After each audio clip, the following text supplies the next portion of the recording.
Bismillahirrahmanirrahim. Assalamualaikum warahmatullahi wabarakatuh. Innal hamdalillah nahmaduhu wa nasta'inuhu wa nastaghfiruh wa na'udzu billahi min syururi anfusina wa min sayyiati a'malina. May yahdihillahu fala mudilla lahu wa may yudlil fala hadiya lahu. أشهد أن لا إله إلا الله وحده لا شريك له وأشهد أن محمدا عبده ورسوله لا نبي ولا رسول بعده اللهم صل وسلم وبارك على نبينا محمد وعلى آله وأصحابه ومن تبعهم بإحسان إلى يوم القيامة أما بعد.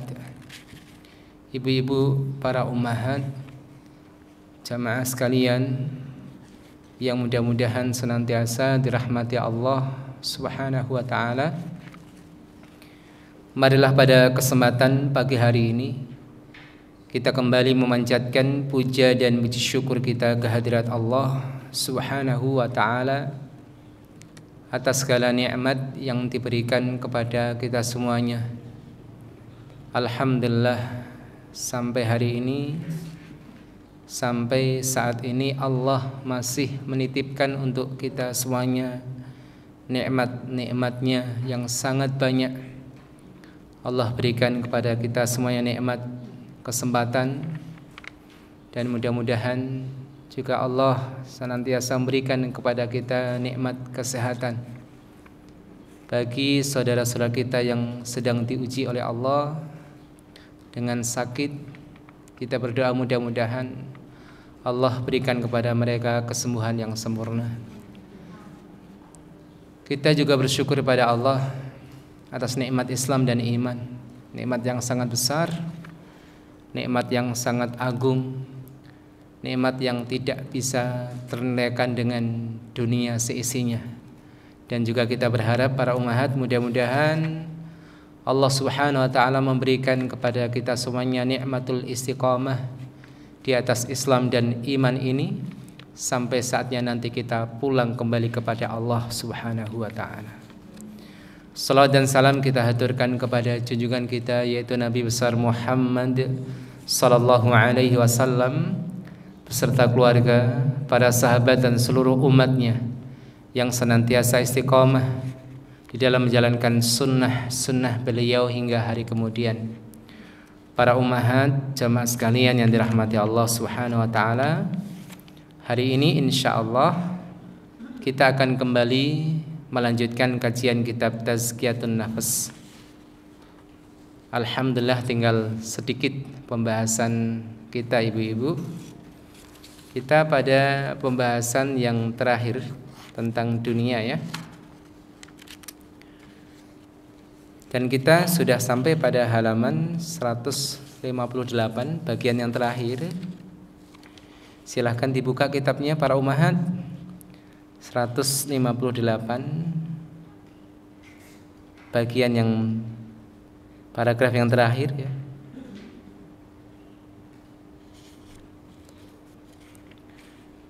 Seseorang memanggil orang yang alim.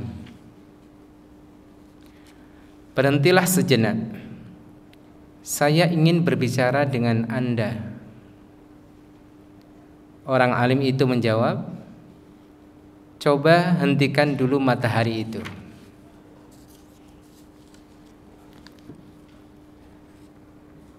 Para ummahat yang dirahmati Allah Subhanahu wa taala, paragraf ini disampaikan oleh penulis untuk sebuah peringatan kepada kita semuanya bahwasanya waktu yang kita miliki di dunia ini sangat mahal.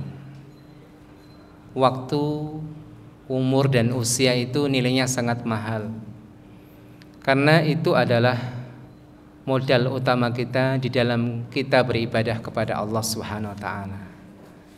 Jadi ini kita harus pahami secara utuh, ya para ummahat.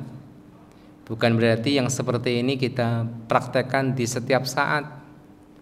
Ketika kita dihentikan seseorang di mana ada seseorang ingin bicara dengan kita kemudian kita katakan seperti ini, tidak. Rasulullah SAW adalah sosok yang sangat luar biasa. Bagaimana beliau berakhlak dan beradab dengan orang yang beliau ajak bicara, sangat luar biasa. Bahkan dalam sebuah pertemuan ketika Rasulullah SAW bertemu dengan seseorang dan berbincang-bincang, Rasulullah SAW tidak lebih dahulu meninggalkan orang tersebut. Masya Allah, ini Rasulullah SAW. Tetapi dalam hal ini konteksnya berbeda, yaitu paragraf ini mengajarkan kepada kita akan berharganya waktu di dunia ini.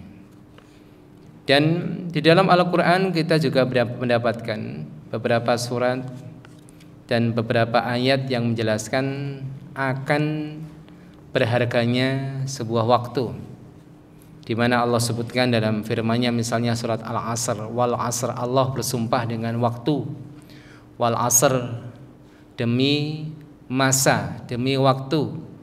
Sebagian ulama tafsir menafsirkan wal asr demi waktu asar. Kenapa disebut waktu asar? Karena waktu asar itu waktu yang istimewa. Salat asar adalah salat yang istimewa, disebut sebagai salat wusta, salat yang istimewa, salat pertengahan. Kemudian dalam surat yang lain, ya, surat yang lain maksudnya, yaitu Allah sebutkan firman-Nya dalam surat Ad-Duha, Asy-Syams, Al-Lail, di mana Allah Subhanahu wa taala bersumpah dengan menyebut waktu. Ini sekali lagi menunjukkan apa para ummahat, waktu sesungguhnya sangat berharga sekali.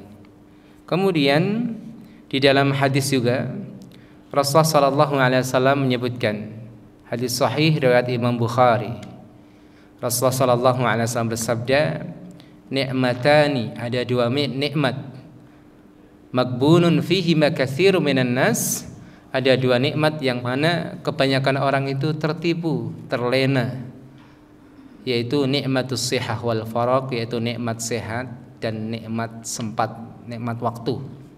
Ya, dua nikmat ini berharga sekali para ummahat. Dengan dua nikmat tersebut orang bisa menjalankan ibadah dan taqarrub kepada Allah secara sempurna.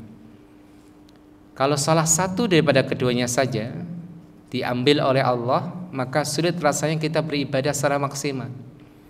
Orang dikasih kesehatan namun tidak diberikan kesempatan, disibukkan dia dengan dunianya, maka sulit rasanya dia bisa beribadah kepada Allah, bisa sholat dengan baik, dengan khusyuk, bisa thalabul ilmi, hadir dalam majelis ilmu, itu sangat sulit.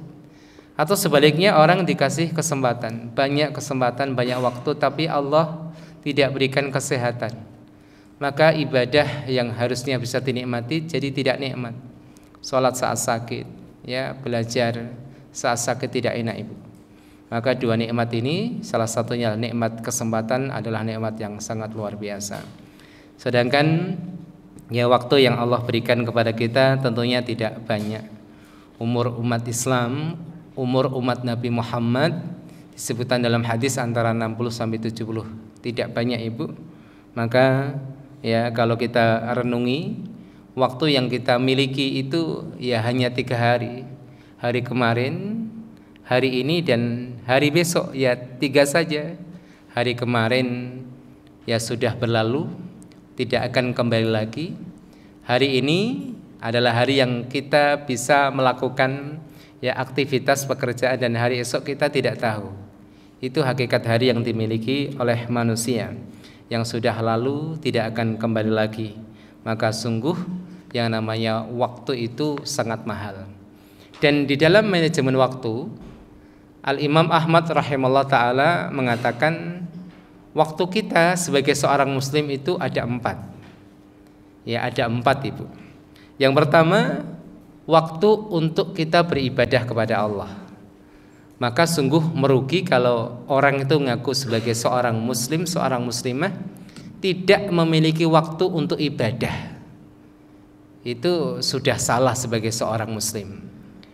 Sholat kok nggak ada waktu? Ya, thalabul ilmi, mencari ilmu kok tidak ada waktu? Itu musibah, betul, musibah. Berarti maknanya ibu-ibu kalau dikasih kesempatan untuk thalabul ilmi, ini nikmat yang besar dari Allah. Karena hajat kita terhadap ilmu itu lebih banyak dibandingkan hajat kita terhadap makanan. Imam Ahmad juga mengatakan, ya hajat kita terhadap makanan itu sehari sekali atau 2 kali. Sehari itu sekali atau 2 kali sudah cukup, Ibu. Makan sekali cukup, makan 2 kali cukup. Tidak harus 3 kali. Makanya kalau orang bertanya-tanya apakah ada dalilnya makan sehari 3 kali, itu enggak ada dalilnya, Ibu. Cuma kita kok sepertinya sudah biasa, ada sarapan, ada makan siang, ada makan malam gitu ya. Tapi secara hadis apakah sunnah? Enggak ada. Maka makan sekali atau 2 kali cukup. Bahkan kalau kita menerapkan sistem puasa, walaupun tidak puasa makannya 2 kali atau mungkin sekali, itu badan kita sehat. Ada masa-masa lapar itu Masya Allah, Ibu. Maka konsep puasa itu luar biasa.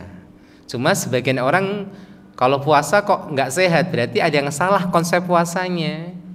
Cuma pindah makan, bahkan plus makannya setelah buka puasa luar biasa ya, makannya ditambah lagi di waktu yang lain, jam maghrib atau maghrib makan ya, kemudian ba'da tarawih makan, sebelum tidur makan lagi. Ya gimana mau sehat, Ibu? Ya gimana mau sehat? Tetapi kalau konsep puasa Rasulullah Masya Allah luar biasa itu ya. Taib, barakallahu fikum para ummahat yang dirahmati Allah. Jadi tidak ada istilah orang itu tidak memiliki waktu untuk ibadah, harus disisihkan.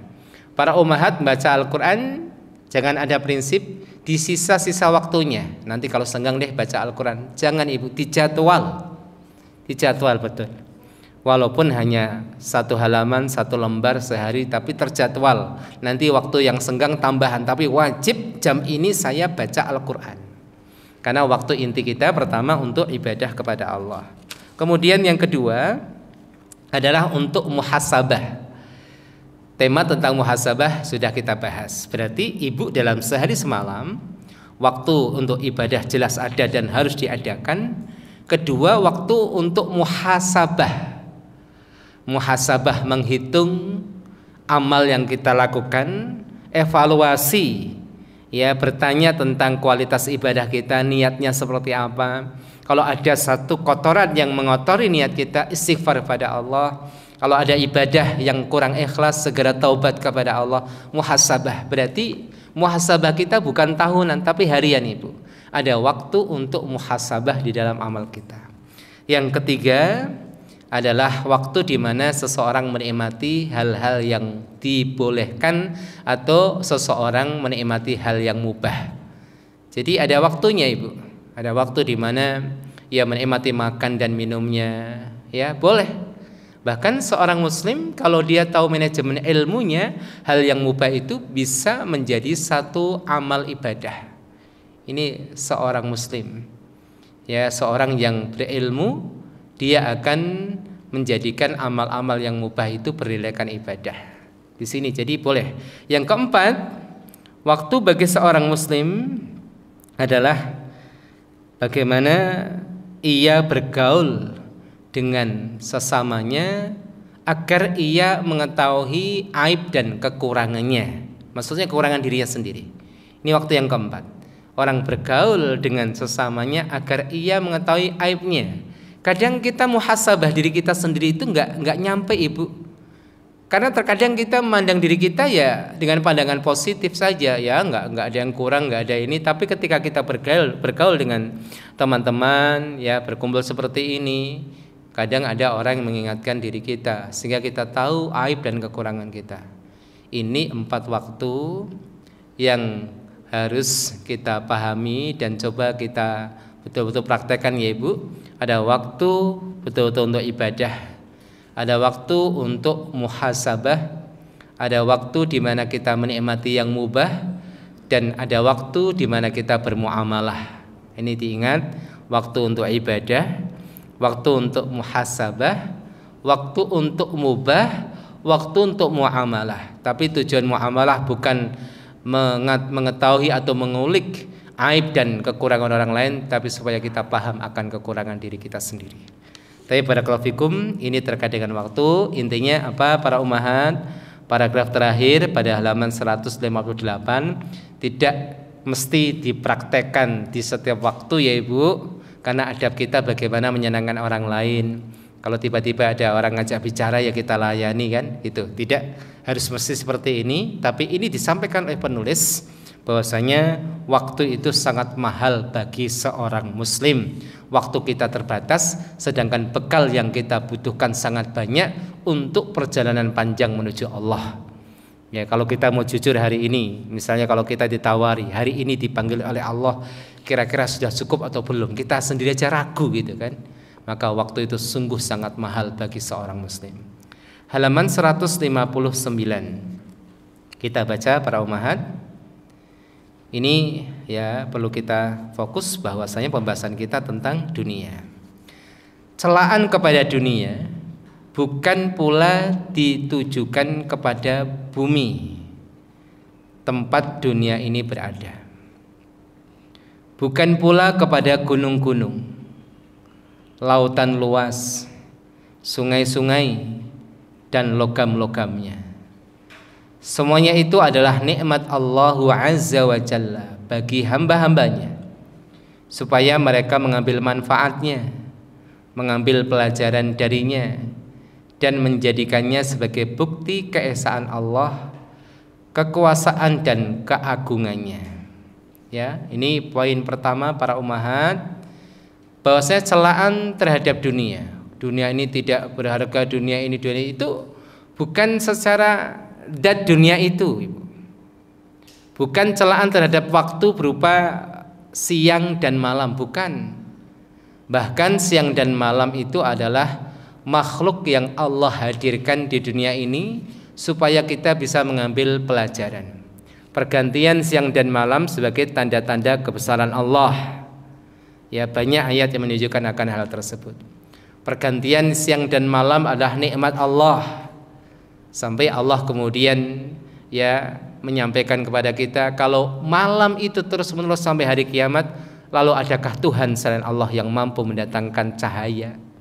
Jadi nikmat Ibu, ada waktu rehat, ada waktu bekerja, siang dan malam. Kemudian siang dan malam juga hikmahnya diantaranya adalah supaya seorang hamba yang betul-betul paham hakikat Allah dan dirinya sebagai seorang hamba mampu mengejar ketertinggalan di dalam beribadah. Kalau di siang harinya banyak bergaul dengan manusia, maka malam hari saatnya ia berkholwat kepada Allah. Kalau malam harinya terlewat ibadah-ibadah kepada Allah, maka jangan sampai siang harinya itu dia tenggelam dengan dunia. Betul-betul dikejar. Maka Allah hadirkan waktu. Ya, waktu yang berbeda, ada siang, ada malam. Kemudian ada ya dunia-dunia yang lain berupa keindahan, kekayaan, itu tidak dicela Ibu. Ya, yang dicela apa? Penulis mengatakan hanya saja celaan itu ditujukan kepada pola tingkah anak Adam terhadapnya.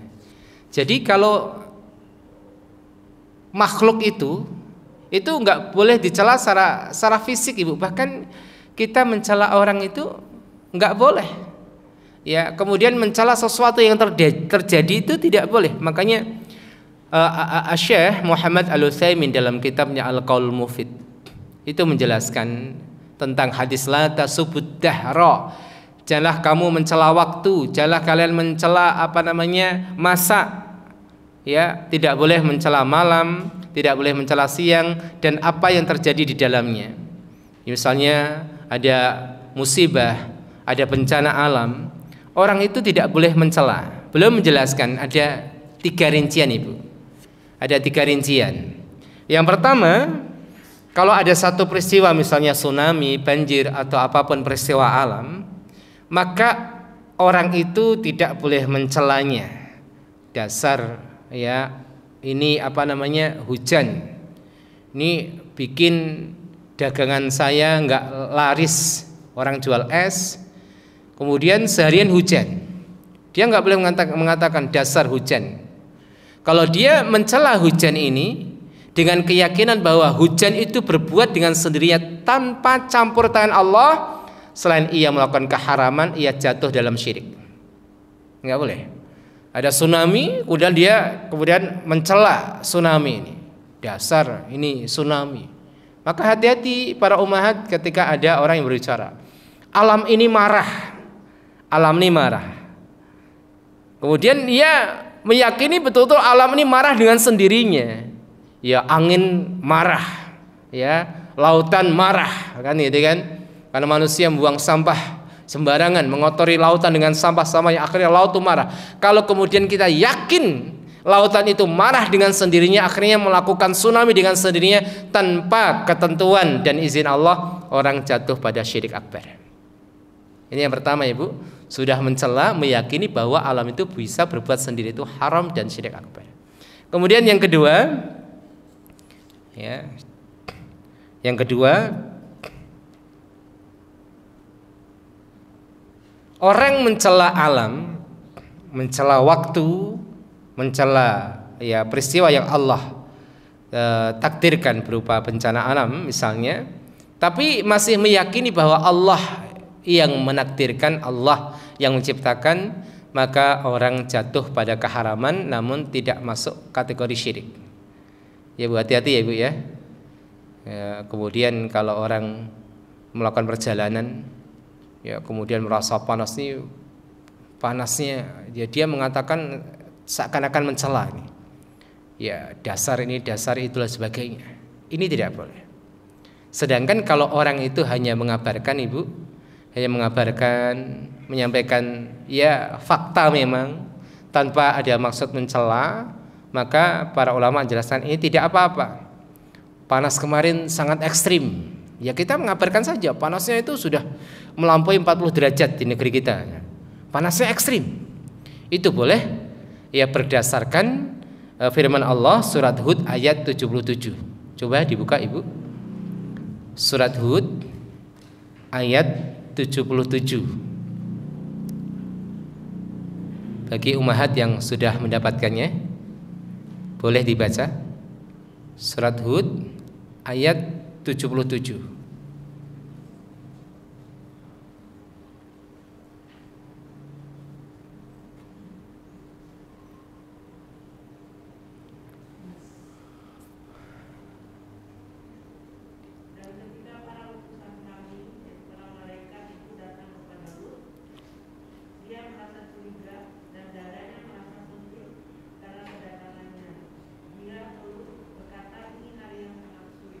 Ini hari yang sangat sulit.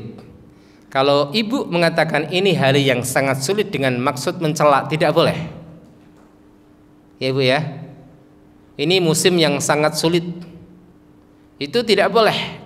Karena hari, musim, waktu itu ciptaan Allah. Tapi kalau hanya mengabarkan, tidak apa-apa. Berita mengabarkan. Misalnya tsunami yang sangat besar menghancurkan banyak bangunan. Ya sudah, hanya kabar saja. Cuaca yang sangat ekstrim menyebabkan orang-orang banyak meninggal. Ya, enggak apa-apa. Terjadi beberapa saat yang lalu di beberapa negara cuaca yang ekstrim, kita mengabarkan. Itu boleh Ibu ya. Sebagaimana ya Nabi Lut alaihissalam ketika datang tamu-tamu dari kalangan malaikat dalam bentuk para pemuda yang tampan, beliau merasa sesak dadanya. Wah, ini bakal sulit ini karena kaumnya adalah orang-orang, kaum laki-lakinya suka terhadap sesama jenis. Wah, ini susah nih menghadapi mereka ini. Ini hari yang sulit. Jadi boleh ya Ibu mengabarkan saja. Ya ini hari sulit nih. Ini hari yang sulit. Wah, ini hari ini sangat panas. Panasnya ekstrim nih. Gak apa-apa, emang ekstrim. Jadi ekstrim maksudnya di luar kebiasaan. Boleh. Tapi kalau dalam hati itu ada celaan, wah itu tidak boleh. Sama saja mencela Allah, mencela penciptanya. Ini ya Ibu, makanya dalam bagian ini sungguh yang dicela itu bukan dunianya, tapi yang dicela adalah perbuatan perilaku anak Adam terhadap dunia tersebut. Allah Subhanahu wa taala berfirman dalam surat Al-Hadid ayat 20, "I'lamu annamal hayatud dunya la'ibun wa lahu wa zinatun wa tafakhurum bainakum wa takatsurun fil amwali wal aulad."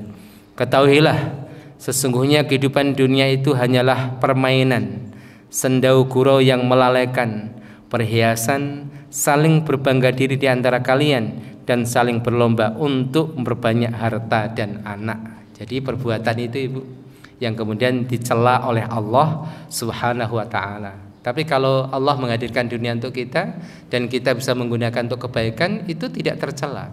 Allah memberikan kepada kita harta, kemudian kita menunaikan kewajiban kita, kemudian menambah dengan amalan-amalan sunnah, Allah memuji kita. Maka bukan harta dunia secara fisiknya itu Ibu. Kalau orang mencarinya dengan cara yang halal, kemudian membelanjakan dalam hal yang baik, yang halal, bahkan dalam hal yang sifatnya takwa pada Allah, maka itu terpuji. Baik, para ummahat yang dirahmati Allah Subhanahu wa taala. Di dalam menyikapi dunia, anak cucu Adam terkelompokkan menjadi dua. Ya, terhadap dunia Ibu, manusia terkelompokkan menjadi dua bagian. Yang pertama, mereka yang mengingkari adanya negeri pembalasan setelah alam dunia ini. Allahul musta'an. Orang yang tidak percaya dengan hari kebangkitan, dari kalangan orang-orang kafir ataupun orang-orang yang pola pikirnya rusak dari kalangan orang-orang Islam. Ya, tidak percaya hari kiamat. Kalau orang kafir wajar, orang-orang ateis yang tidak punya agama. Mereka meyakini bahwasanya kematian adalah akhir segalanya. Ya, orang-orang ateis, orang-orang komunis. Oleh karena itu sangat sulit diharapkan kebaikan dari mereka Ibu. Karena motivasi orang berbuat baik itu kan adanya pembalasan kelak di hari akhir. Para ummahat, coba ya dilihat surat Al-Ma'un. Ara'aital ladzi yukadzibu biddin. Tidakkah kamu melihat orang yang mendustakan agama? Ad-din di situ agama. Tapi sebagian ahli tafsir mengatakan kata-kata din di situ bukan agama maknanya, tapi artinya adalah hari kebangkitan. Sebagaimana kata-kata din di dalam surat Al-Fatihah. Maliki yaumiddin. Malik raja, penguasa, pemilik. Yaum hari, ad-din bukan agama, bukan hari agama, tapi hari pembalasan, hari kebangkitan. Maka ara'aital ladzi, tidakkah kamu melihat orang-orang yukadzibu yang mendustakan ad-din, bukan agama tapi hari kebangkitan. Cirinya apa Ibu? Fadzalikal ladzi yad'ul yatim wa la yahuddu 'ala ta'amil miskin, orang yang tidak semangat untuk berbuat baik. Lah ngapain semangat? Mereka enggak percaya hari kebangkitan. Ibu-ibu, ya sebagian ibu-ibu Masya Allah luar biasa dalam amalnya. Para umat semangat. Sampai zakatnya sekian, sedekahnya sekian. Apa sih motivasinya? Kalau nggak ada motivasi balasan akhirat, mending disimpan. Ya mending disimpan, mending dinikmati sendiri. Oh nyarinya susah, kan gitu. Jadi orang yang mendustakan agama, orang yang mendustakan hari kebangkitan itu sangat sulit diharapkan kebaikan dari mereka. Jadi ini ada orang-orang seperti itu, orang-orang yang tidak percaya hari akhirat. Orang yang tidak percaya adanya hari kebangkitan. Ya memang terkait dengan masalah ini kita hanya mengatakan amanah wa shadaqna Ibu. Kita yakin dengan kabar yang disampaikan oleh Allah, kita yakin dengan kabar yang disampaikan oleh Rasulullah sallallahu alaihi wasallam bahwa ada kehidupan setelah kematian. Kita yakin Ibu. Adanya kehidupan setelah kematian, ada nanti proses nyawa seseorang itu terpisah dari jasadnya. Kemudian kematian itu bukan ketiadaan. Ini harus kita pahami. Kematian itu maknanya adalah terpisahnya ruh dengan jasad, yang mana ruh nanti akan bertanggung jawab tentang amal-amal fisiknya yang sebelumnya ya terjadi di dunia, yang ia lakukan di dunia. Ya kemudian ada masa kebangkitan. Orang itu dibangkitkan oleh Allah dalam beberapa keadaan, berbeda pada keadaan manusia. Kemudian mereka berdiri di mahsyar dalam waktu yang mana Allah SWT saja yang mengetahuinya. Kemudian mereka dihisab, kemudian ada mizan, ada nyebrang sirat, ada surga dan neraka. Ini keyakinan, termasuk keyakinan inti ya Ibu, termasuk keyakinan inti dalam Islam. Kalau orang nggak yakin di sini dah parah. Maka inti di dalam Islam kan 3. Ya kalau kita bahas ilmu, yang inti kan 3. Pertama ilmu tentang Allah, ini harus kita pahami. Tentang Allah, tauhid Allah, apa saja yang terkait dengan tauhid, dengan pembatal tauhid, syirik itu apa saja. Ya, kita pahami betul. Jangan-jangan orang itu jatuh pada kesyirikan walaupun ibadahnya banyak, tapi kalau jatuh dalam kesyirikan, maka kesyirikan akbar walaupun sedikit itu menghancurkan seluruh pahala. Maka sungguh beruntung kalau orang itu paham tauhid Allah Subhanahu wa taala. Kedua, ibu paham tentang perintah Allah, apa yang diperintahkan, apa yang dilarang. Baru yang ketiga, ini hasilnya ilmu tentang akhirat. Ini 3 saja, Ibu. Ilmu Islam ini 3. Ibu paham tentang Allah, ibu paham tentang perintah dan larangan, yang ketiga lah ilmu akhirat. Jadi kalau orang tidak percaya akhirat, ini gimana? Motivasi hidup. Ya, makanya kalau orang itu sakit, ya stresnya luar biasa, mati ini akhir segalanya. Tapi bagi seorang mukmin ada motivasi. Makanya Rasulullah SAW mengatakan kematian itu obat bagi siapapun. Bagi orang kaya supaya tidak jatuh pada kesombongan, ingat mati. Bagi orang miskin supaya tidak putus asa dari rahmat Allah, ingat mati, ingat akhirat. Tapi barakallahu fikum, para ummahat yang dirahmati Allah Subhanahu wa taala. Kemudian Allah berfirman tentang orang yang mengingkari akan negeri akhirat, adanya kampung akhirat, adanya hari kebangkitan, yaitu dalam firman Allah surat Yunus ayat yang ke-7. A'udzubillahi minasyaitonirrajim. Bismillahirrahmanirrahim. Innal ladzina la yarjuna liqa'ana wa radu bil hayatid dunya wa tama'annu biha والذين هم عن آياتنا غافلون أولئك مأواهم النار بما كانوا يكسبون إن الذين لا يرجون لقاءنا. Sesungguhnya orang-orang yang tidak mengharapkan pertemuan dengan kami, orang-orang yang tidak mengharapkan pertemuan dengan kami, ya, para umat yang dirahmati Allah Subhanahu wa taala, ini peringatan bagi kita ya. Kadang-kadang kita itu ya mungkin jarang rindu ketemu Allah ya Ibu. Karena kalau rindu ketemu Allah konsekuensinya orang siap mati kan gitu ya. Ya kita banyak istighfar. Kadang-kadang bukan tidak rindu tapi belum siap aja. Ya kita masih ragu bekalnya cukup apa belum kan gitu Ibu. Tapi sesungguhnya kalau kita itu ada bocoran bahwa bekal kita cukup, insya Allah siap kan gitu. Ya. Bukan berarti tidak rindu, tapi kadang ya seperti itu, belum siap. Kalau kemudian kita dipanggil oleh Allah, sedangkan belum ada bocoran. Bocoran itu nanti disampaikan oleh Allah melalui malaikat, ya pada saat sakaratul maut. Itu baru disampaikan Ibu. Sebagaimana dalam firman Allah, Innal ladzina qalu rabbunallah tsumma istaqamu tatanazzalu alaihimul malaikatu alla takhafu wa la tahzanu. Sesungguhnya orang-orang yang mengatakan Rabb kami Allah, kemudian istiqomah sampai akhir hayatnya. Sekali Islam ya Islam, sekali iman ya iman, sekali tauhid ya tauhid, istiqomah. Ya, istiqomah. Qul amantu billah tsumma istaqim. Harta termahal istiqomah, setelah Islam itu istiqomah. Ada orang yang datang kepada Rasulullah, ya Rasulullah, kasih nasihat saya. Berikan nasihatmu kepadaku ya Rasulullah. Nasihatnya ringan. Qul, katakan amantu billah, habis itu istiqomah. Udah itu aja. Ya, iman istiqomah, beramal istiqomah. Orang yang seperti ini nanti Ibu, pahalanya apa?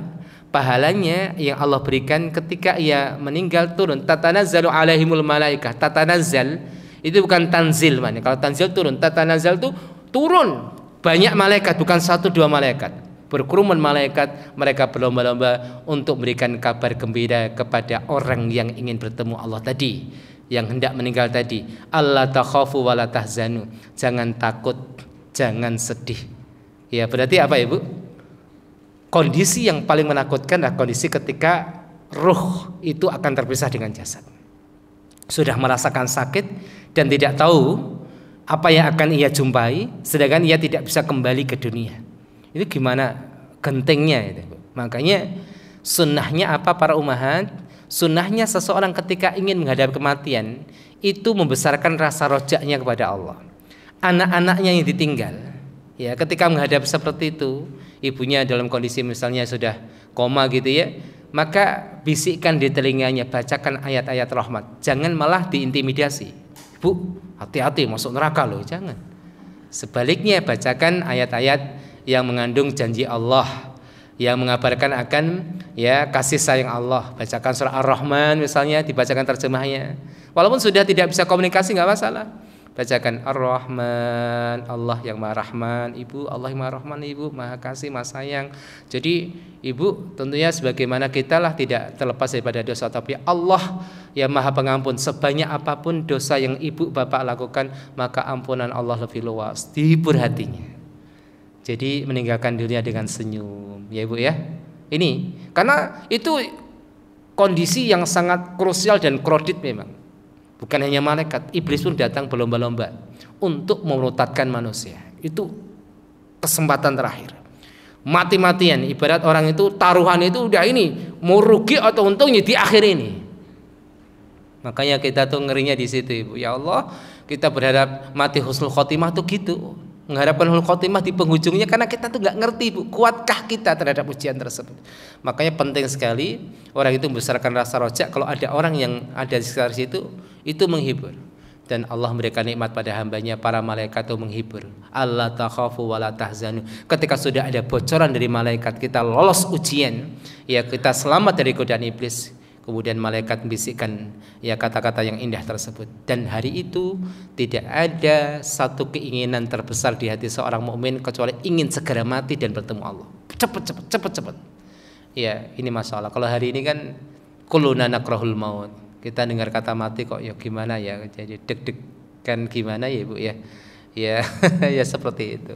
Tapi barakallahu fikum, orang-orang yang tidak mengharapkan mati, tidak mengharapkan ketemu dengan Allah, waradu bil hayati dunya, ridho dengan kehidupan dunia, rela.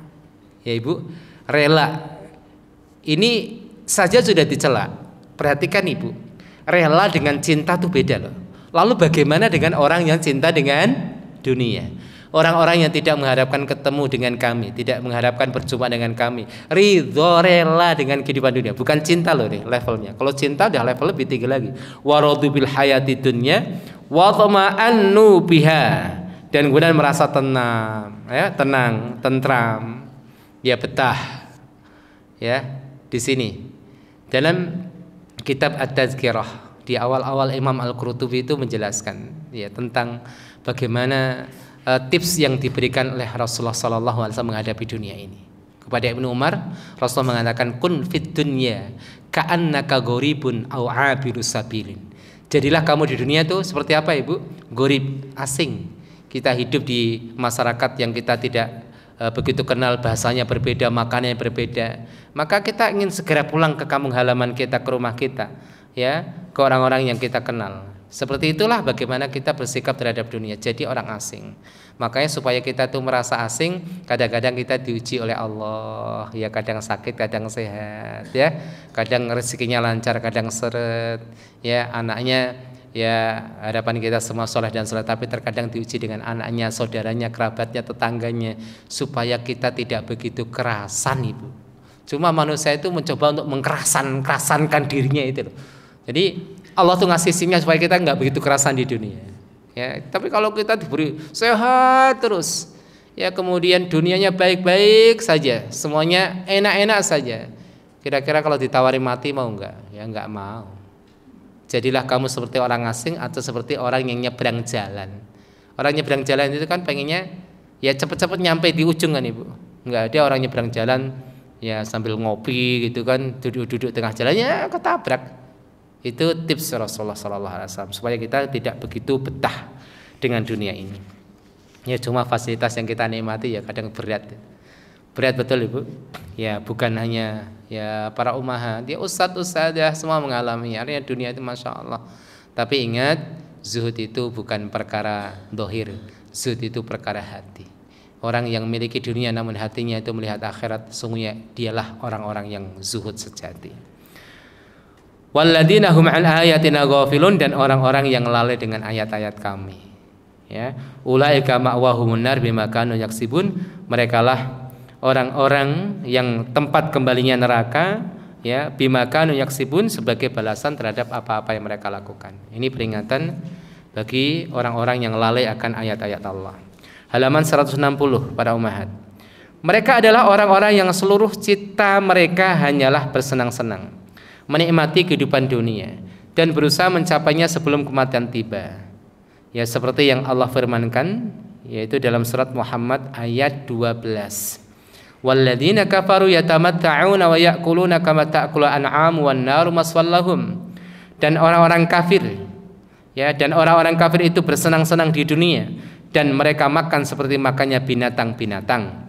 Neraka adalah tempat tinggal mereka. Ini ayat berbicara tentang orang kafir dan orang-orang yang karakternya seperti orang kafir, orang Islam tapi ya nggak sholat, nggak puasa, dunia terus dari pagi sampai malam ya dunia terus, nggak sholat, nggak puasa, nggak ibadah. Allahul musta'an.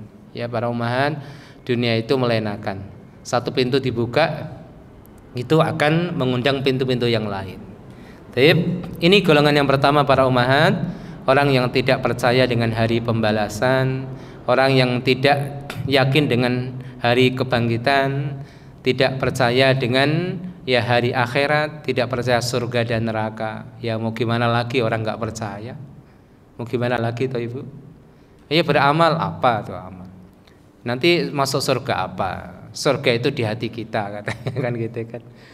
Ya kadang-kadang bicaranya seperti orang yang bijaksana tapi apa akidahnya itu rusak hancur ya dengan keyakinan-keyakinan yang betul-betul tidak sesuai dengan apa yang disampaikan oleh Allah dan apa yang disampaikan oleh Rasulullah sallallahu alaihi wasallam. Kemudian golongan yang kedua. Ya, golongan yang kedua, mereka yang meyakini adanya alam pembalasan setelah kematian. Merekalah orang-orang yang mengikuti para rasul. Dalam hal ini mereka tergolongkan menjadi 3 golongan. Perhatikan ibu. Yang pertama tadi orang kafir atau orang-orang yang mengikuti jejak orang kafir dari kalangan orang yang ikut Islam. Saya pernah bertemu dengan orang itu nggak percaya hari kiamat. Orang Islam ibu tidak percaya hari kiamat. Walaupun dia Islam tapi ngikuti pola pikir orang kafir. Hati-hati orang-orang yang terpengaruh dengan paham Mu'tazilah. Walaupun bukan Mu'tazilah murni tapi paham Mu'tazilah yang mengedepankan logika. Itu mereka tidak percaya hari kiamat. Sedangkan yaumul qiyamah dalam ayat itu tidak ditafsirkan hari kiamat. Yaum itu hari, al-qiyamah itu berdiri. Qiyam kan berdiri tuh. Qoma yaqumu, qiyam itu berdiri. Itu diartikan dengan apa? Hari kebangkitan. Hari kiamat tuh hari di mana teknologi semakin maju. Enggak ada hari namanya hari kiamat akhir daripada alam semesta, enggak ada. Ini keyakinan mereka. Ya, hari maju, hari kebangkitan, hari di mana teknologi semakin berkembang itu yaumul qiyamah. Ini kan namanya tafsir gadoloco. Ya, rujukannya mana enggak jelas, ya kan? Padahal dalam ayat ya jelas, ada hadis-hadis yang menjelaskan akan perihal alam ya akhirat, ada kehidupan setelah kematian, itu sangat jelas sekali. Makanya penting sekali kita yang memahami Islam secara utuh. Baik, itu golongan yang pertama. Golongan yang kedua, para pengikut Rasul, dan itu pun dibagi menjadi 3. Sebelum kita membaca 3 bagian ini, silakan ibu-ibu dibuka surat Fatir. Surat Fatir ayat 32. Surat Fatir ayat 32. Silakan dibaca para umat.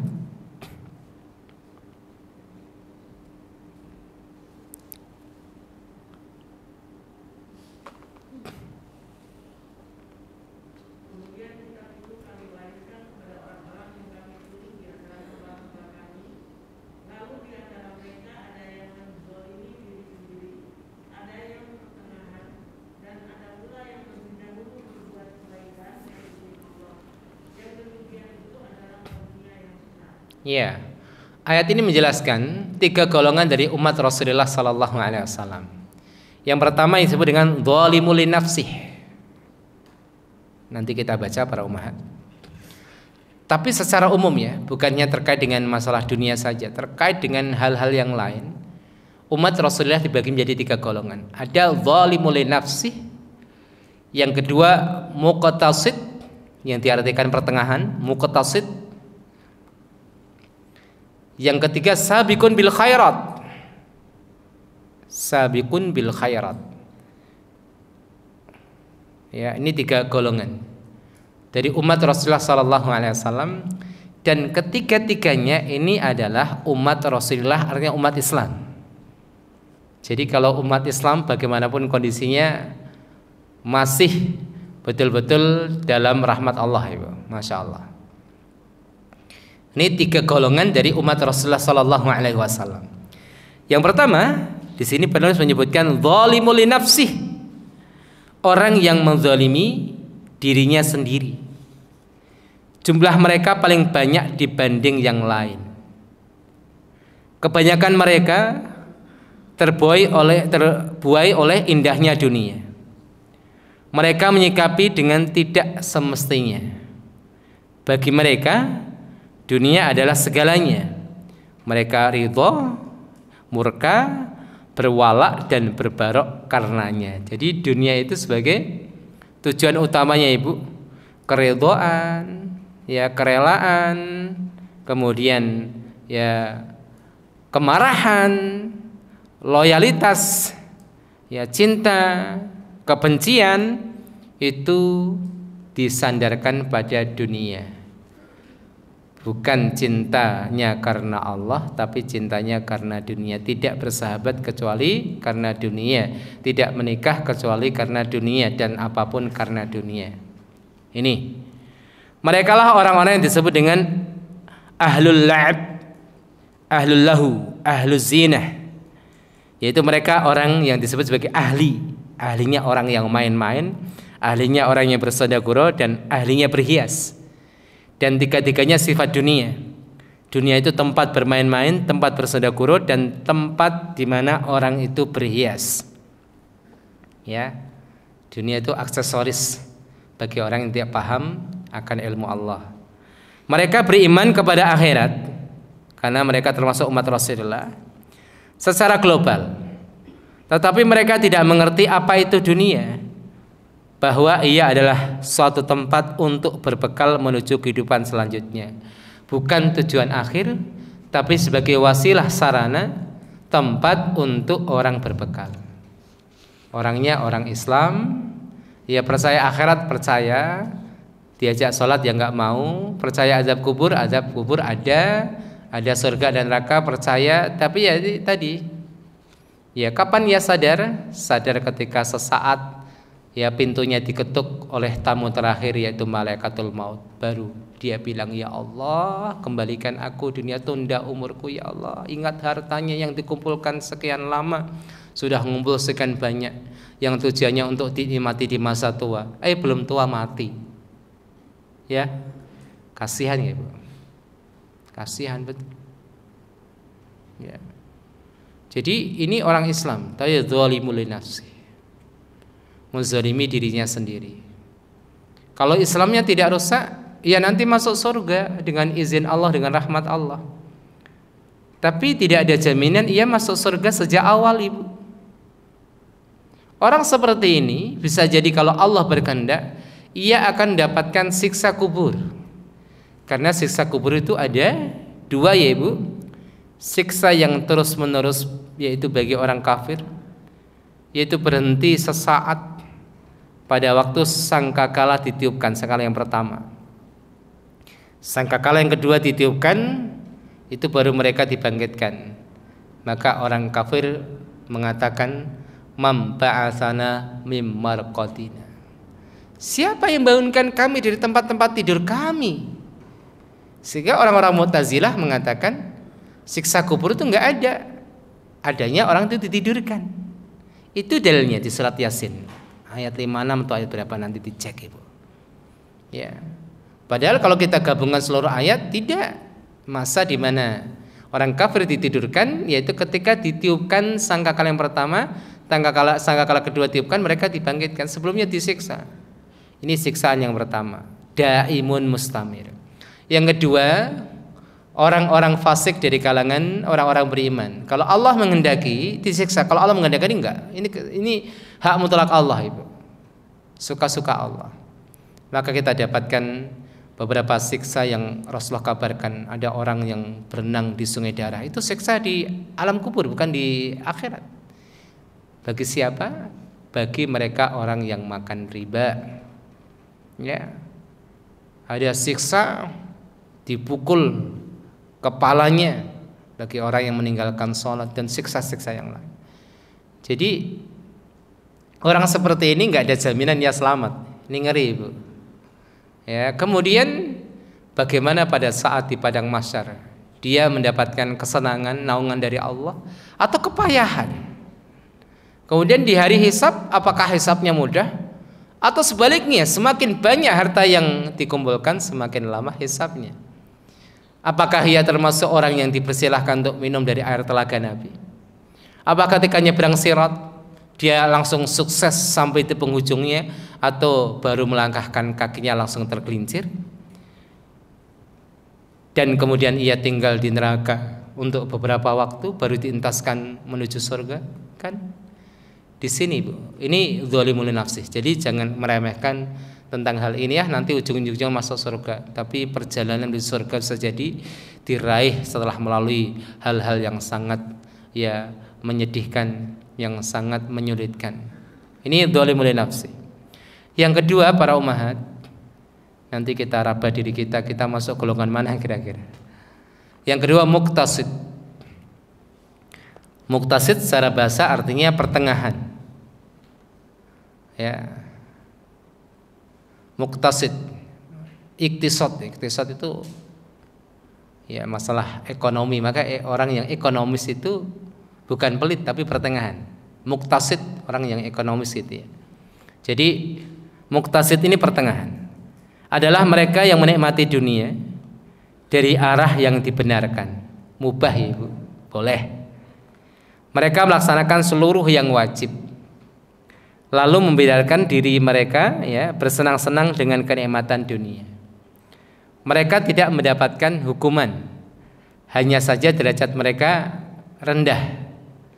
Umar bin Khattab pernah berkata, "Laula an tanqusa min jannati la khalaftukum fi layyini 'aishikum.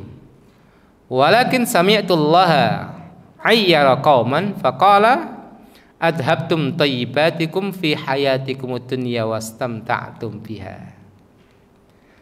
Seandainya derajat surgaku tidak dikurangi, pasti aku akan menantang kalian dalam hal kehidupan dunia, berlomba-lomba ya. Tetapi aku mendengar Allah Subhanahu wa ta'ala mencela satu kaum dengan firman-Nya yang artinya kalian sia-siakan rezeki kalian yang baik-baik hanya untuk kehidupan di dunia saja dan kalian bersenang-senang dengannya. Jadi ini yang dipahami oleh Umar bin Khattab. Jadi kalau orang itu ya menikmati dunia secara berlebih-lebihan, itu akan mengurangi kenikmatan di akhirat. Wallahu a'lam bishawab. Tapi ini aslinya tidak tercela. Tidak tercela Ibu, cuma derajatnya saja. Sama-sama masuk surga, derajatnya berbeda. Ibnu Rajab Al-Hambali, di mana ini sering saya sampaikan ya para ummahat, orang-orang mukmin masuk surga dengan rahmat Allah. Kedudukan mereka di surga berbeda-beda itu tergantung amal-amal mereka. Maka orang masuk surga bukan karena keadilan Allah, jangan salah. Orang masuk surga karena kemurahan Allah, karunia Allah. Baru orang itu mendapatkan tingkatan-tingkatan di surga yang berbeda itu karena keadilan Allah. Maka Ibu jangan sampai salah dalam menyampaikan ya ungkapan kepada anaknya atau apa. Allah Maha Adil akan masukkan hambanya ke dalam surga. Enggak, tidak adil di situ, tapi Allah Maha Pemurah. Ya, Allah masukkan hambanya ke dalam surga karena kemurahan Allah, tapi tingkatan-tingkatan surga para hamba itu adalah keadilan Allah. Ya.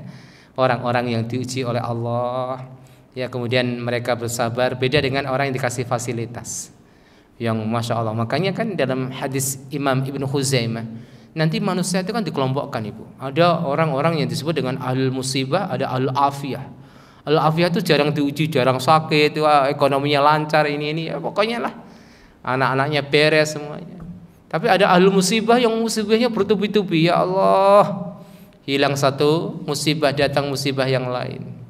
Ya saat di dunia itu betul-betul menangis, tidak pernah terhenti air mata, ya Allah, ya Allah. Tapi ya sabar. Lalu diberikan oleh Allah pahala yang luar biasa, sampai orang-orang yang disebut dengan al-afiyah ini Ibu, mereka merasa iri. Sampai mereka berangan-angan, andaikan bisa dikembalikan ke dunia, kami rela ya Allah, badan kami itu terpotong-potong dan kami sabar mendapatkan ujian itu. Karena saking besarnya karunia Allah yang diberikan pada orang-orang yang sabar tadi. Ya ini Ibu ya. Masya Allah, barakallahu fikum. Jadi ini tingkatan muqtasid. Yang ketiga, sabiq bil khairat biidnillah. yaitu orang-orang yang mereka sabiqun itu mendahului, sabik. Maka musabaqah perlombaan itu artinya saling mendahului. Sabiqun yaitu mendahului dalam abil khairat, di dalam kebaikan. Adalah orang-orang yang paham tujuan dari dunia dan beramal sesuai dengannya.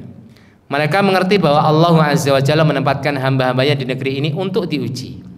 Siapa yang paling baik amalnya, yang paling zuhud kepada dunia dan paling cinta kepada akhirat, ya, ini Allah akan melihat mereka dan membalas amal-amal mereka. Ya, jadi barakallahu fikum, orang yang paham akan hakikat dunia, bahwa dunia ini ya ujian dari Allah. Dikasih harta ya ini ujian supaya orang itu bisa bersyukur, ya. Kemudian kalau dikasih kesulitan, ini ujian apakah orang bisa bersabar. Kan gitu Ibu. Orang yang paham hakikat dunia. Ya, orang yang paham akan hakikat dunia. Dikasih ya sesuatu yang melimpah, maka yang hadir di lisan mereka itu syukur Ibu. Makanya kan hidup dunia kan dua warna itu. Oleh karena itu para ulama tazkiyatun nafas, para ulama tazkiyatun nafas itu aslinya dibagi menjadi dua madrasah. Madrasah yang memilih jalan syukur, ada madrasah yang milih jalan sabar. Jadi seperti misalnya ulama Sufyan Ats-Tsauri, itu kalau makan ya suka makan yang enak Ibu. Makan yang enak, punya duit ya beli makan yang enak, baju yang bagus. Kenapa? Biar syukurnya itu syukurnya itu betul-betul maksimal. Kalau orang makan enak, ya punya baju yang ini kan gitu, alhamdulillahnya itu kencang, alhamdulillah kan gitu. Kalau orang itu belum kuat sabarnya, itu hendaknya kita minta pada Allah kalau diuji dengan yang mudah, kan gitu. Syekh Muhammad Al-Utsaimin sampai seperti itu, andaikan aku diberi pilihan maka aku memilih diuji dengan kemudahan, diuji dengan banyak harta, ya, dibandingkan diuji dengan tidak ada harta, kan gitu Ibu. Jadi Sufyan Ats-Tsauri seperti ini, ya, karena kadang orang itu belum sampai tingkatan sabar, makan tidak enak dia ucapkan ya alhamdulillah sih gitu aja, tapi ada sihnya gitu loh, ya. Beda sama tadi yang makan enak alhamdulillah kan gitu. Yang penting apa? Cara nyarinya yang halal, kan gitu kan.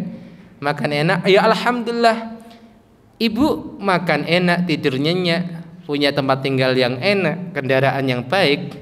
Kalau paham ilmunya, masya Allah, ini jalan menuju surga. Ini ada jalan menuju orang untuk menjadi wali Allah. Ini jalan, ini satu madrasah. Ada madrasah yang lain, itu madrasah sabar. Imam Ahmad, Imam Syafi'i itu orang masya Allah, ya, itu memandang dunia itu sebagai penghalang ilmu, memandang dunia itu penghalang ya kepada Allah. Ini dua madrasah. Tapi intinya apa para umat, ya kita kondisional. Allah berikan anugerah berupa nikmat, kita berusaha menjadi hamba yang bersyukur.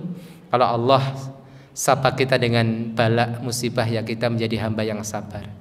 Namun para umat, kita berlatih untuk menjadi orang yang pandai mengingat-ingat akan nikmat Allah yang jumlahnya lebih banyak. Nikmat Allah jauh lebih banyak jumlahnya dibandingkan musibah yang kadang menghampiri kita. Maka orang berusaha untuk ingat-ingat akan nikmat Allah dan berusaha bersyukur jauh lebih baik daripada ingat akan bala dan musibah Allah kemudian dia berusaha bersabar. Tapi barakallahu fikum. Ya, ini golongan yang ketiga, ya, sabiqun bil khairat. Kalau kita lihat tafsir para ummahat yang dirahmati Allah, maka dzalimu li nafsi, ya, kemudian muqtasid, sabiqun bil khairat ini punya tafsiran yang lain. Kalau sabiqun bil khairat, tingkatan paling tinggi, mereka adalah orang-orang yang melaksanakan yang wajib, kemudian meninggalkan yang haram, meninggalkan ya berlebih-lebihan dalam hal yang mubah. Ya, saya ulang ya Ibu. Kalau sabiqun bil khairat itu adalah orang yang melaksanakan wajib plus sunnah, meninggalkan yang haram, syubhat, dan sebagian yang mubah, tidak berlebihan. Ini sabiqun bil khairat. Melaksanakan yang wajib plus yang sunnah, meninggalkan yang haram, syubhat, dan hal-hal yang mubah, artinya meninggalkan hal-hal yang dimubahkan, tidak berlebihan. Ya, melakukan yang mubah boleh tapi tidak berlebihan. Ini sabiqun bil khairat. Kalau muktasid, ya, muktasid itu mereka hanya melaksanakan yang wajib dan meninggalkan yang haram. Ini muktasid. Kalau zalimul li nafsi itu terkadang meninggalkan yang wajib dan terkadang melakukan yang haram. Ini zalimul li nafsi. Ya, jadi yang paling tinggi sabiqun bil khairat, yang wajib, yang sunnah dilakukan, meninggalkan yang haram, yang syubhat, dan sebagian perbuatan mubah karena dalam rangka tidak berlebihan dalam hal yang mubah. Kalau muktasid itu melaksanakan yang wajib, meninggalkan yang haram. Ini paling minimalis ini. Kalau zalimun li nafsi kadang melakukan ya keharaman dan kadang meninggalkan yang wajib. Para ummahat kira-kira masuk bagian mana nih? Bagian mana ibu-ibu? Kira-kira masuk kelompok mana nih? Ya, mungkin banyak berpikir minimal muktasid Ustaz kan gitu kan. Pernah ayat ini dibaca oleh Rasulullah SAW di hadapan ibunda Aisyah radhiyallahu anha. Setelah membaca ayat tersebut, apa komentar ibunda Aisyah? Beliau mengatakan, duhai diriku yang telah menzalimi dirinya sendiri. Masya Allah. Ini tawadhu'nya ummahat, ya. Tawadhu'nya seorang istri Nabi. Duhai diriku yang telah menzalimi dirinya sendiri. Tapi barakallahu fikum para ummahat yang dirahmati Allah Subhanahu wa taala. Kita sedikit baca lagi. Firman Allah surat Al-Kahfi ayat yang ke-7. Wa inna ja'alna ma'al ardi zinatan laha linabluwahum ayyuhum ahsanu amala. Dan sesungguhnya kami jadikan apa saja yang ada di muka bumi ini sebagai hiasan baginya, supaya kami uji siapa di antara mereka yang paling baik amalnya, siapa yang paling baik syukurnya, siapa yang paling baik sabarnya, siapa yang paling baik zuhudnya, siapa yang paling baik salatnya, siapa yang paling baik ya sedekahnya. Itu semuanya dunia itu perlombaan. Wa inna la ja'iluna ma'alaiha sa'idan juruza. Al-Kahfi ayat 8. Dan sesungguhnya kami jadikan pula di muka bumi ini tanah kering yang tandus. Artinya yang indah untuk kita syukuri. Kemudian sesuatu yang tidak sesuai dengan keinginan kita, kita berusaha untuk bersabar. Inilah kehidupan. Golongan ketiga ini merasa cukup dengan mengambil dunia sekadar sebagai bekal seorang musafir. Ya, golongan yang ketiga ini ya seperlunya saja dengan dunia, Ibu. Ya, sebagaimana hal itu cukup bagi seorang musafir. Rasulullah SAW menyampaikan dalam halaman 162, mali walidunya ma ana fidunya illa karaqibin istadalla tahta syajaratin tsumma raha wa tarakaha. Apa urusanku dengan dunia ini? Hidupku di dunia ini ibarat seorang pejalan yang berlindung di bawah sebatang pohon, beristirahat lalu meninggalkannya. Ya Ibu ya. Tapi ini tidak berdiri sendiri. Kita gabungkan dengan hal yang lain seperti zuhud. Zuhud itu artinya bukan miskin, Ibu. Betul-betul zuhud itu meletakkan dunia tidak di hati. Rugub itu keinginannya, orientasinya akhirat. Makanya Al-Imam Al-Qayyim kan sering menyampaikan tentang hal ini. Ya, jadilah anak-anak akhirat. Kun min abna'il akhirah, kata beliau. Jadilah anak-anak akhirat. Kenapa? Karena seorang anak itu ngikut induknya. Anak akhirat itu apa? Jadi tangannya, kakinya lelah dengan dunia, Ibu. Ya bekerja ya biasa aja sebagaimana orang aja. Ya orang punya dunia, dia punya dunia. Orang bekerja ya bekerja. Ya orang punya istri, ya punya istri, biasa aja. Tapi mata dan matanya tertuju pada akhirat. Itu orang zuhud. Bukan berarti orang yang zuhud, orang yang qanaah itu nggak kerja. Kadang-kadang orang tuh salah, Ibu. Salah tangkap. Ya.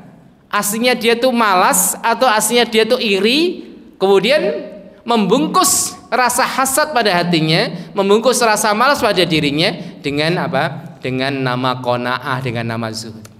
Lihat orang kaya itu kan dia ngejar dunia, padahal dia malas kerja aja. Ya, hati-hati. Zuhud tidak demikian. Ingat Rasulullah ini contoh terbaik zuhud ya Rasulullah. Rasulullah sallallahu alaihi wasallam pernah didatangi seorang Arab Badui. Ya, wahai Muhammad, aku minta kambingmu. Langsung dipegang oleh Rasulullah orang ini. Digandeng oleh Rasulullah. Ya, tibalah di sebuah lembah di antara dua gunung, kamu lihat tuh kambing, bukan ratusan ribuan, itu kambing milik Rasulullah. Berarti Rasulullah punya harta. Bagaimana nggak punya harta? Ketika jihad itu Rasulullah dapat jatah yang banyak, ibu. Masya Allah. Ya, kamu lihat kambing yang ada di antara dua bukit itu ambil semuanya, bukan satu dua, diambil semuanya. Masya Allah. Kemudian orang Badui tadi ngambil kambing tadi, ibu, nggak disisakan satu pun, dia diambil semuanya, betul dibawa semuanya. Kemudian digiring menuju kaumnya. Akhirnya ketika sampai kepada kaumnya, mereka mengatakan, wahai kaumku, tahukah kalian aku mendapatkan apa dari Muhammad? Kamu mendapatkan apa? Aku mendapatkan kambing, ini semua dari Muhammad. Iya, aku bersaksi bahwa dia adalah utusan Allah. Kemudian satu kaum itu beriman, bersyahadat, ya, mengucapkan syahadat, asyhadu an la ilaha illallah wa asyhadu anna Muhammadar Rasulullah. Ini kisah tentang kedermawanan Rasulullah sallallahu alaihi wasallam. Artinya, ya, tidak mau dunia bukan berarti tidak punya dunia. Ada orang yang tergila-gila dengan dunia walaupun dia tidak memiliki sedikit pun dari dunia. Di sini barakallahu fikum para ummahat yang dirahmati Allah Subhanahu wa taala. Saya kira cukup ya. Kita kasih batas di sini halaman 162. Ya, sebelum kita tutup kita buka tanya jawab, kami persilahkan para ummahat. Ya, setelah dunia ada bab terakhir yang 16 tobat ya, dunia belum terakhir. Nanti yang bagian terakhir 16 tentang taubat. Kalau tidak ada kita tutup para ummahat. Baiklah, kita tutup majelis kita pada pagi hari ini dengan mengucapkan alhamdulillah dan doa kafaratul majelis.